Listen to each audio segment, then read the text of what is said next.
Thank you. To the graduates, friends, family, and faculty, good evening. Tonight is a very special occasion for many of us. Tonight is the occurrence of what may be the most memorable event of our lives. We are gathered here this evening to honor the spending of 16,380 hours of our lives by receiving a piece of paper, a tassel, and a handshake. Clearly, there's more to this event than what the senior t-shirt depicts. No offense to the class officers. Tonight is a turning point for us. We leave our assisted living facilities and are now on our own. We may never return to the brick, paint, and drink milk posters that they call Bentworth High School. Tonight we commence from our high school education unto the rest of our lives. Tonight we transfer from Bentworth students to American citizens. American citizen. That's a term we probably have not given much thought. What is the importance behind being an American citizen? Well, first and foremost, Americans have the right to life, liberty, and the pursuit of happiness. However, happiness is not guaranteed. Nobody can be more shamed than a person who asks for help but is not willing to help themselves. Do not subject yourself to a life of mediocrity and submittance. I quote, "Americans want to see themselves as fiercely independent, very capable, and willing to go places most humans wouldn't go," as stated by Richard Makiewicz. An American citizen is a person who is willing to be an active, productive member of society.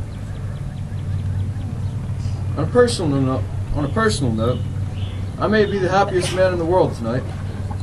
If you've heard my rants, you should know this. I feel liberated, as if the last wrap of a cold, massive chain has been lifted from my chest. My give me liberty or give me death attitude is crawling out of my skin. I am now free. Free to do work, free to defend myself, and free to leave a mark on this world. As Dr. King said, free at last. Thank God Almighty, I'm free at last. However, I have not always felt this way. I've been consistently infuriated by the mind-numbing dissertations of impatient adults explaining to us the lack of our care. For years, we have been reminded that ours is the worst class people have ever seen. For example, I distinctly remember a particular teacher saying, "You won't make it in high school. I'll be sure to come back to see your graduation." I haven't seen you yet. But the point is that we, myself included, have been degraded and criticized to a level that made ourselves pathetic. And that was the label that our class of 2010 received. Denial of this is just ignorance. We were pathetic.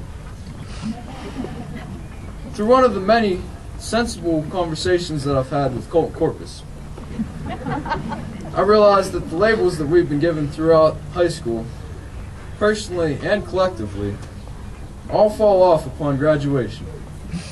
The way people remember you now will have very little effect on your success in life. We can make the people that we meet think of us however we want. We can be defined by our achievements, our academic club membership status, our SAT scores, and our appearance.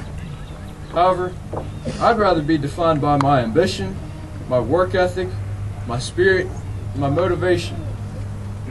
A quote from, yes, Ted Nugent. "Debt and sloth are bad. Work ethic and profit are good." A label of profit and work ethic will describe a successful man. However, it will not make him a successful man.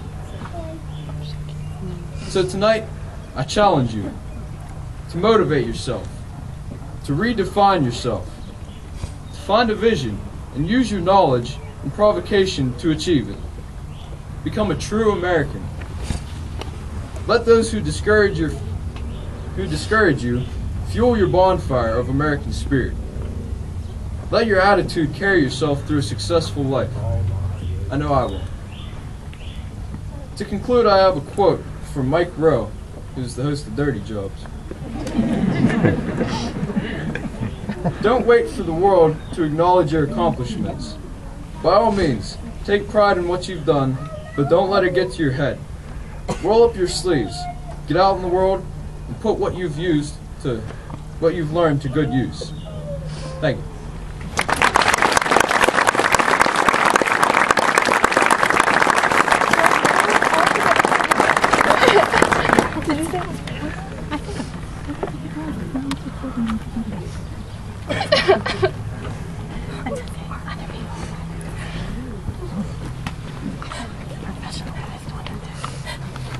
Following suit, I too would like to welcome all family, friends, and faculty, in addition to thanking all of you for your support over the years.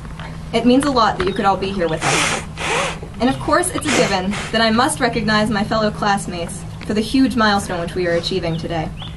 So with all of my sincerity and excitement, congratulations, class of 2010. This speech is for you. Most of us have known one another for the past 13 years, nearly our entire lives. We grew up together. We've all affected who each one of us has become. And while the things, people, and places in your life thus far may be everything to you, I guarantee you that this isn't all there is to life. Make sure you recognize that Bentleyville is not the world. It is a small, teeny fragment of what the world has to offer you. So don't limit yourself. Don't be afraid to try for something, to care, or even to fail. Don't just let your life happen to you. Be progressive and be proactive. Encourage yourself to evolve. Challenge yourself to be better. Learn everything you can from everyone you meet, but especially learn from your mistakes. Because we will all make them, but don't let that scare you. Still take risks. Be genuine in your words and thoughtful in your actions. Think of others before you think of yourself. Actively try to earn respect and give it accordingly. Take responsibility for yourself.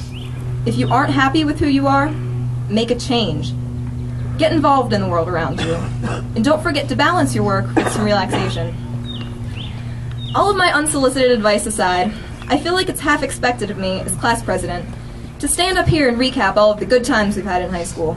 To remind you all of how during our freshman year, the teachers told us that we were the worst class to ever come through Bentworth. As Dave already mentioned, I guess that must have been a sore spot. To quote the Vitamin C graduation song, and make you all laugh by reciting various anecdotes from the past 4 years. But I'm not going to do that. Partly because I know most of you would not find me funny. But mainly because I couldn't even begin to know what has been personally significant to each of you, to reach all of you on a genuinely heartfelt, nostalgic level.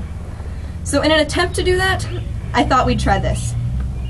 Think of your best friend from freshman year, your best friend today, your first kiss, your first heartbreak, the person who taught you how to ride a bike, the teacher who became your friend, the person who made you chicken noodle soup when you were sick, and even the person who sat beside you in 6th grade. For most of you, all of these people are probably present right now. And probably, this is the last time that will ever happen. When you walk across this field tonight, you're leaving all of that behind. Right now, some of you are probably hoping I'll wrap this up. Some of you have already stopped listening. But some of you get exactly what I'm saying. And you're scared to leave everything you've known. But the flip side of fear is excitement, and I know that you're feeling that too. Today, some of you will cry thinking about the part of your life that has just ended. And it's fine to reflect on that. But I urge you to also look towards your future and see that it is full of endless possibilities. Opportunities that you will make, take, and enjoy. You will endure pain, but it is followed by relieving joy, and hopefully the acquisition of wisdom.